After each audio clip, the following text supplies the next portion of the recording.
ಗೃಹಲಕ್ಷ್ಮಿ ಯೋಜನೆಗೆ ಸಂಬಂಧಿಸಿದಂತೆ ಮತ್ತೊಂದು ಅಪ್ಡೇಟ್ ಬರ್ತಾ ಇದೆ.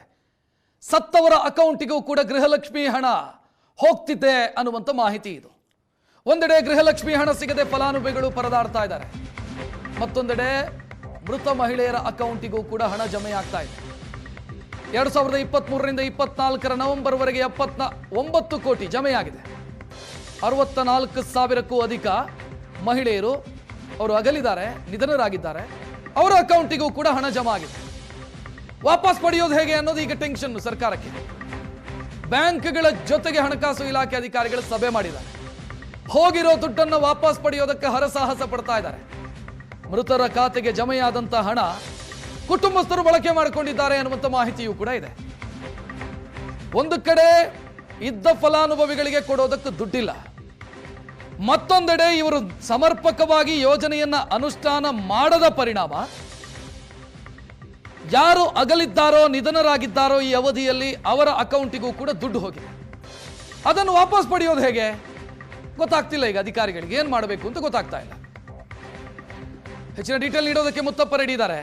ಮುತ್ತಪ್ಪ, ಯಾವ ಯೋಜನೆಯಾದರೂ ಕೂಡ ಅನುಷ್ಠಾನದ ವಿಚಾರದಲ್ಲಿ ಒಂದ್ ಸ್ವಲ್ಪ ತಪ್ಪುಗಳಾದರೂ ಕೂಡ ಈ ರೀತಿಯ ಸಮಸ್ಯೆಗಳು ಬರುತ್ತೆ. ಅನುಷ್ಠಾನದಲ್ಲೇ ಎಡವಿದ್ದಾರೆ ಅಂತ ಅನಿಸ್ತಾ ಇದೆ ಗೃಹಲಕ್ಷ್ಮಿ ನೋಡ್ತಾ ಇದ್ರೆ.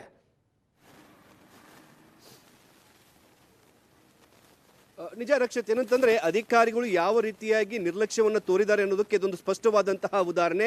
ಈ ಯೋಜನೆ ಆರಂಭವಾದಾಗಿನಿಂದನೂ ಕೂಡ ಒಂದು ಎಡವಟ್ಟುಗಳನ್ನು ಮಾಡಿಕೊಂಡೇ ಬರ್ತಾ ಇದೆ. ಮುಖ್ಯವಾಗಿ 2023 ಆಗಸ್ಟ್ನಿಂದ 2024 ನವೆಂಬರ್ವರೆಗೂ ಕೂಡ 64,000ಕ್ಕೂ ಅಧಿಕ ಮಹಿಳೆಯರೇನು ಮೃತಪಟ್ಟಿದ್ರು ಅವರ ಖಾತೆಗೂ ಕೂಡ ಈ ಗೃಹಲಕ್ಷ್ಮಿ ಯೋಜನೆಯ ಹಣವನ್ನ ಜಮಾ ಮಾಡುವಂತಹ ಕೆಲಸವನ್ನ ಅಧಿಕಾರಿಗಳು ಮಾಡಿದ್ದಾರೆ. ಸರಿಸುಮಾರು 79 ಕೋಟಿ ರೂಪಾಯಿ, ಈಗ ಸಿಕ್ಕಿರುವಂತಹ ಮಾಹಿತಿ ಪ್ರಕಾರ 79 ಕೋಟಿ ರೂಪಾಯಿ ಸತ್ತವರ ಅಕೌಂಟಿಗೆ ಹಣವನ್ನು ಹಾಕಿರುವಂತದ್ದು.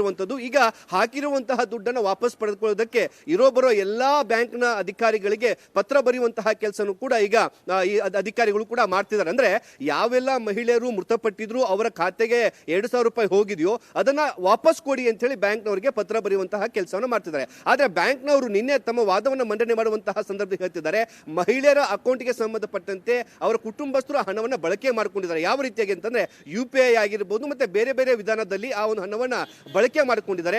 ಆ ಬಳಕೆ ಮಾಡಿರುವಂತಹ ಹಣವನ್ನು ನಾವು ಹೇಗೆ ವಾಪಸ್ ಕೊಡಬೇಕು ಅನ್ನೋ ಒಂದು ಪ್ರಶ್ನೆ ಕೂಡ ಈಗ ಉದ್ಭವ ಆಗಿರುವಂತದ್ದು. ಹೀಗಾಗಿ ಎಲ್ಲಾ ಬ್ಯಾಂಕ್ನವ್ರಿಗೂ ಕೂಡ ಒಂದು ಪತ್ರ ಬರೆಯುವಂತಹ ಕೆಲಸ ಮಾಡ್ತಾರೆ. ಪ್ರತಿ 3 ತಿಂಗಳಿಗೊಮ್ಮೆ ಬ್ಯಾಂಕ್ನ ಅಧಿಕಾರಿಗಳು ಈ ಗೃಹಲಕ್ಷ್ಮಿ ಯೋಜನೆ ಅಡಿಯಲ್ಲಿರುವಂತಹ ಮಹಿಳೆಯರು ಬದುಕಿದ್ದಾರಾ ಅಥವಾ ನಿಧನ ಹೊಂದಿದ್ದಾರಾ ಅದರ ಬಗ್ಗೆ ಕೂಡ ಖಚಿತತೆಯನ್ನು ಪಡಿಸ್ಕೋಬೇಕು ಅಂತ ಹೇಳಿ ಪತ್ರ ಬರೆಯುವಂತಹ ಕೆಲಸನೂ ಕೂಡ ಮಾಡಿದ್ದಾರೆ.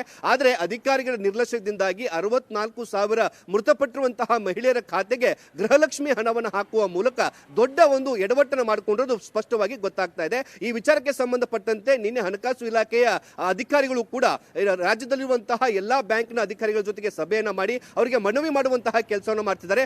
ಯಾವೆಲ್ಲ ಹಣಗಳು ಈಗಾಗಲೇ ಸತ್ತವರ ಅಕೌಂಟ್ಗೆ ಹೋಗಿದೆಯೋ ಅವರ ಅಕೌಂಟ್ ಅಲ್ಲಿ ಇದ್ರೆ ವಾಪಸ್ ಕೊಡಿ ಅನ್ನೋ ಒಂದು ಮನವಿ ಕೂಡ ಮಾಡಿಕೊಂಡಿದ್ದಾರೆ. ರಕ್ಷತ್, ಥ್ಯಾಂಕ್ ಯು ಮುತ್ತಪ್ಪ ಮಾಹಿತಿಗೆ.